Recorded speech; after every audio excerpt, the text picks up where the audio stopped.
ನಾಳೆಯಿಂದ ಸಾಮಾಜಿಕ ಆರ್ಥಿಕ ಶೈಕ್ಷಣಿಕ ಸಮೀಕ್ಷೆ ಹಿನ್ನೆಲೆ ಜಾತಿ ಗಣತಿಗೆ ಶ್ರೀಶೈಲ ಪೀಠದ ಜಗದ್ಗುರುಗಳು ಅಸಮಾಧಾನ ಹೊರಹಾಕಿದ್ದಾರೆ.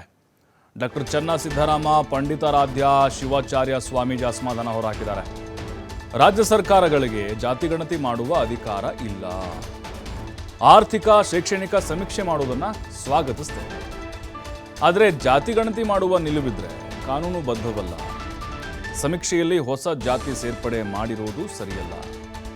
ಹಿಂದೂ ಧರ್ಮವೇ ಬೇಡ ಅಂತ ಬಿಟ್ಟು ಹೋದವರನ್ನ ಮತ್ತೆ ಈ ಧರ್ಮದಲ್ಲಿ ಗುರುತಿಸುವಂತಹ ಪ್ರಯತ್ನ ಮಾಡ್ತಿರೋದು ಸರಿಯಲ್ಲ.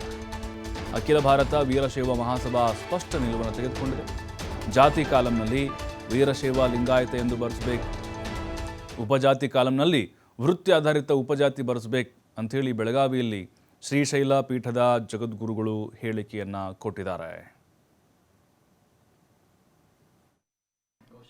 ಈಗಾಗಲೇ ಸೆಪ್ಟೆಂಬರ್ 22ರಿಂದ ಸಮುದಾಯಗಳ ಸಾಮಾಜಿಕ, ಆರ್ಥಿಕ, ಶೈಕ್ಷಣಿಕ ಸಮೀಕ್ಷೆ ಪ್ರಾರಂಭ ಆಗೋದಿದೆ. ಇದಕ್ಕೆ ಜಾತಿ ಗಣತಿ ಅನ್ನುವಂಥ ಹೆಸರನ್ನು ಕೂಡ ಕೊಡ್ತಾ ಇದ್ದಾರೆ. ಆದರೆ ಜಾತಿ ಗಣತಿಯನ್ನು ಮಾಡುವಂತಹ ಅಧಿಕಾರ ಅದು ಕೇಂದ್ರ ಸರ್ಕಾರಕ್ಕೆ ಕಾನೂನುಬದ್ಧವಾಗಿದೆ ಹೊರತು ರಾಜ್ಯ ಸರ್ಕಾರಗಳಿಗೆ ಇಲ್ಲ. ಆದ್ದರಿಂದ ಕರ್ನಾಟಕ ರಾಜ್ಯ ಸರ್ಕಾರ ಸಮುದಾಯಗಳ ಸಾಮಾಜಿಕ, ಶೈಕ್ಷಣಿಕ, ಆರ್ಥಿಕ ಸಮೀಕ್ಷೆಯನ್ನು ಏನು ಮಾಡಲಿಕ್ಕೆ ಹೊರಟಿದೆ ಅದನ್ನು ನಾವು ಸ್ವಾಗತಿಸ್ತೀವಿ.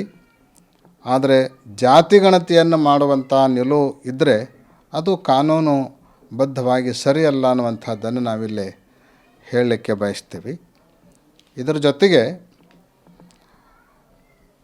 ಈ ಬಾರಿಯ ಸಮೀಕ್ಷೆಯಲ್ಲಿ ಸುಮಾರು 333 ಹೊಸ ಜಾತಿಗಳ ಸೇರ್ಪಡೆಯನ್ನು ಏನು ಮಾಡಿದ್ದಾರೆ ಅದು ಸರ್ವಥಾ ಉಚಿತವಲ್ಲ, ಸರಿಯಾಗಿರುವಂಥ ಕ್ರಮ ಅಲ್ಲ.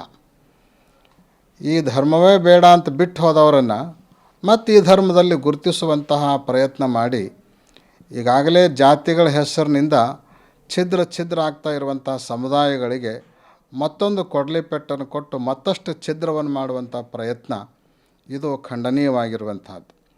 ಅದರಿಂದ ಸರ್ಕಾರ ಹಿಂದೆ ಸರಿಬೇಕು ಅಂತ ಕೂಡ ನಾವು ಈ ಸಂದರ್ಭದಲ್ಲಿ ಆಗ್ರಹ ಮಾಡಲಿಕ್ಕೆ ಬಯಸ್ತೀವಿ.